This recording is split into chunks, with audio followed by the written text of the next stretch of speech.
ওই ছেলেটা তোর দিকে তাকিয়েছিল কেন রে? পছন্দ করে নাকি তোকে? মোহিতের কথায় পেছন ফিরে ভ্রু কুঁচকে তাকালো অন্তি। এই ছেলেটার এমন পাগলামো কথাবার্তা মাঝে মাঝে খুব ভালো লাগে, কিন্তু এই মুহূর্তে অন্তির কোনো কারণে মন খারাপ। মোহিতকে সেটা বুঝতে পারছে না। বুঝতে পারলে নিশ্চয়ই এভাবে কথা বলতো না। অন্তি বলল, পছন্দ করতেই পারে, একটা ছেলে তো একটা মেয়েকেই পছন্দ করবে, তাই না? অন্তির কথায় মোহিতের কিছুটা ধাক্কা লাগে। বলল, তুই তো খুব হেসে হেসে কথা বলছিলি, সেটার কি হবে? আমি কোথাও যেন একটা পোড়া গন্ধ পাচ্ছি। তোর কি খুব জ্বলছে মোহিত? অন্তির কথা শুনে মোহিত কিছুটা দমে গেল। অন্তির কথার উত্তর না দিয়ে সোজা হাঁটতে শুরু করলো। অন্তি মুচকি হেসে আবার পা ফেলতে লাগলো। আজ শাড়ি পরাতে হাঁটতে একটু অসুবিধা হচ্ছে। শাড়ির কুচিতে হাত রেখে হাঁটতে হচ্ছে অন্তিকে। কয়েক পা বাড়াতেই মোহিত আচমকা সামনে দাঁড়ালো। অন্তি বলল, উফ, এভাবে কেউ দাঁড়ায়? চলেই তো গিয়েছিলি, আবার পিছনে আসলি কেন? আচ্ছা অন্তি, আমার কেন চলে তুই সেটা বুঝতে পারিস না, নাকি বুঝো না বুঝের ভান করিস? আমি কি নাটকের অভিনেত্রী যে তোর সাথে অভিনয় করব? এখন পর থেকে সরে দাঁড়া, না হলে কিন্তু থাপ্পড় দেব। আর মেয়েদের থাপ্পড় কিন্তু খুব লাগে, জানিস তো। আমার জানার দরকার নেই, আমি শুধু একটা কথাই জানি, সেটা হলো ভালোবাসি। অন্তি হেসে মোহিতের গায়ের উপর পড়ল আর বলল, তোর মতো গাধা কাউকে ভালোবাসতেও পারে জানা ছিল না।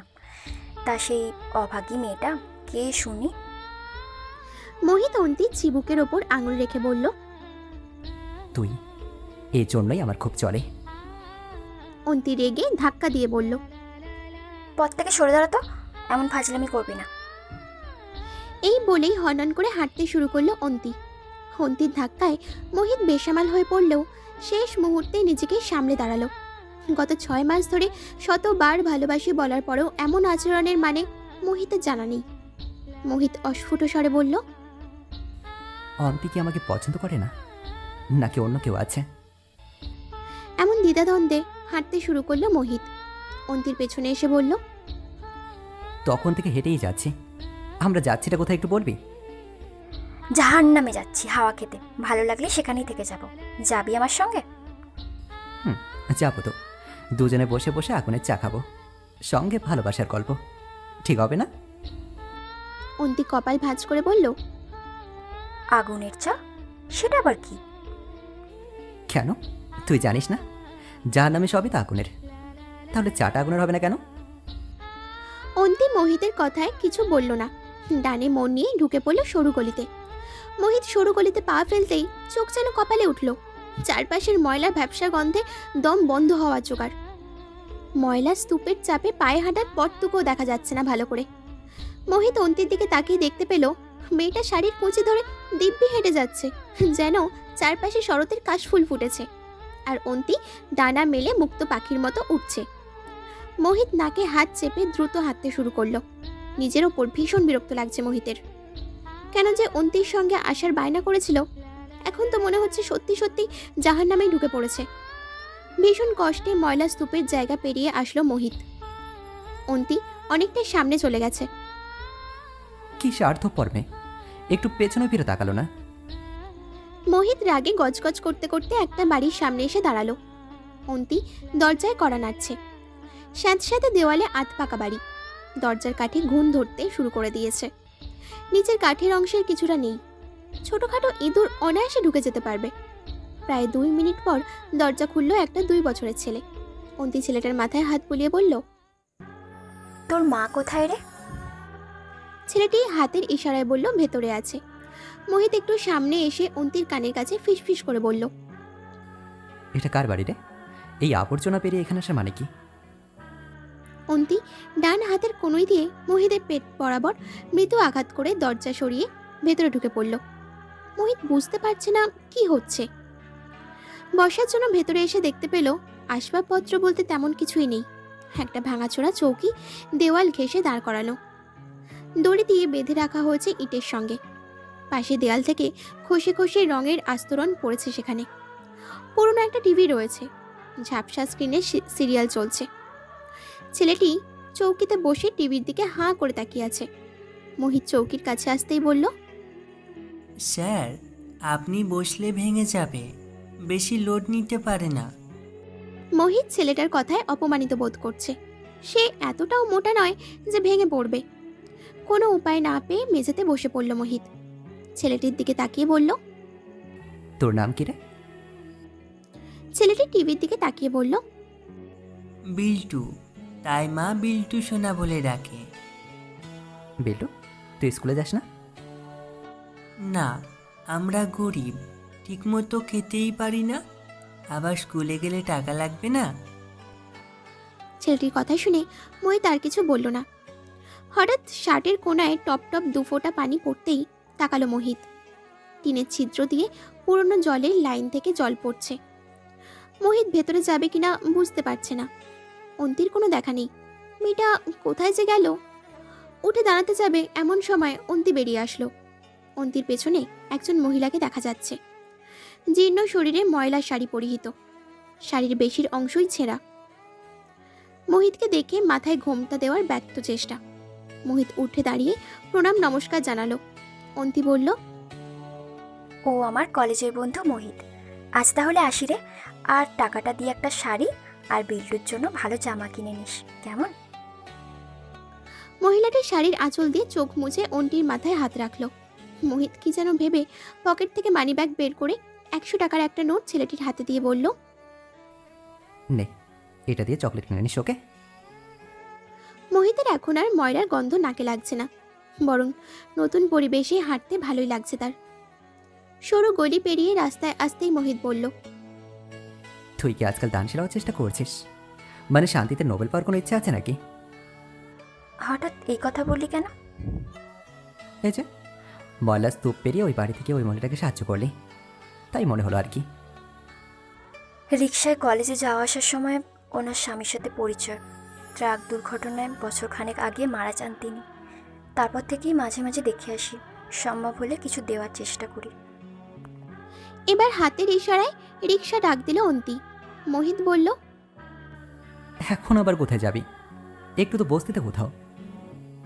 অন্তি রিকশায় উঠে বলল, একটু আগেই তো বললাম জাহান্নামে, এখন আগুন চা খেতে যাব। মোহিত মাথা চুলকে বলল, হ্যাঁ, আচ্ছা, পাগলের পাল্লায় পড়লাম মনে হচ্ছে। কি দেখেছে এই মেয়েটার প্রেমে পড়লাম, মনে হচ্ছে আমিও পাগল হয়ে যাব। রিকশায় উঠবি নাকি চলে যাব? মোহিত রিকশায় উঠে বলল, মানসিক হাসপাতালে একটা সিট বুকিং করে রাখ। তোর ভালোবাসায় ব্যর্থ হয়ে আমি পাগল হতে চলেছি, আর বেশি দিন সময় নেই, বুঝেছিস? মোহিতের কথা শুনে অন্তি হেসে ফেলল আর বলল, কারণে অকারণে প্রেমে পড়া বারণ। ফাঁকা রাস্তায় রিকশা চলছে। আজ ছুটির দিন, সেই জন্য জলপাইগুড়ির রাস্তায় জ্যাম নেই। মোহিতের অন্তির পাশে বসে যেতে ভালোই লাগছে। অবশ্য এই প্রথম যে তা কিন্তু নয়, কিন্তু মোহিতের কাছেই সবসময় নতুন মনে হয়। নীরবতা ভেঙে মোহিত বলল, আমার উত্তরটা কিন্তু এখনো পাইনি। চুপ করে বসে থাকবি নাকি ধাক্কা দিয়ে রাস্তায় ফেলে দেব? মোহিত জড়সড় হয়ে বসে রইল। মেয়েটার বিশ্বাস নেই, ফেলেও দিতে পারে। শেষে এক পা ভেঙে গেলে পাত্র হিসেবে পিছিয়ে যেতে পারে সে। রিকশা হসপিটালের সামনে আসতেই অন্তি থামতে বলল। এটা দেখে মোহিত বলল, হাসপাতালে কেন? এখানে কে আছে? কেউ নেই, তবে তোর কিডনি হসপিটালের ট্রান্স ফান্ডে জমা দেব। আমি জানি তুই গাধা, এই জীবনে কোনো কাজে আসবি না, কিন্তু মৃত্যুর পর তো কিডনি তো কাজে লাগবে। হ্যাঁ, সবসময় ফাজলামি ভালো লাগে না অন্তি। সবসময় হেয়ালি কেন করিস আমাকে? তুই রাগও করতে পারিস। আচ্ছা শোন, এখানে কিছুক্ষণ অপেক্ষা কর, আমি একটু ভিতর থেকে আসছি, এসে তোর রাগ দেখানোর ওষুধ তুলব। অন্তি পর্দা সরিয়ে একটা রুমে ঢুকে পড়ল। দরজার সামনে দাঁড়িয়ে থাকা নার্সের সঙ্গে কি যেন কথা বলল কিছুক্ষণ ধরে। নার্সের কথা শুনে অন্তির হাসি মুখখানা মুহূর্তের মধ্যেই কালো মেঘে ঢাকা পড়ে গেল। মোহিত বুঝতে পারছে না কি হয়েছে। একটু আগেই তো অন্তি হেসে হেসে কথা বলছিল, এখন আবার কি হয়েছে? তবে মোহিত ভাবছে উঠে গিয়ে জিজ্ঞেস করবে কিনা। পরে সে চিন্তা মন থেকে বের করে দিল। এমনিতেই নারী ওয়ার্ডে এসে বসে আছে, চারিদিকে মহিলাদের আনাগোনা, অনেকে আর চোখে তাকে দেখছে। এই মুহূর্তে রুমের সামনে দাঁড়ানো সমস্যা হয়ে যেতে পারে। মোহিতের সেলফোনটা বেজে উঠল। বের করতেই দেখতে পেল বাড়ি থেকে রিম্পি ফোন করেছে। এই দাদা, বাড়ি আসবি কখন? সন্ধ্যা তো হয়ে আসলো প্রায়। আর অন্তি দিদিকে নিয়ে আসবি না?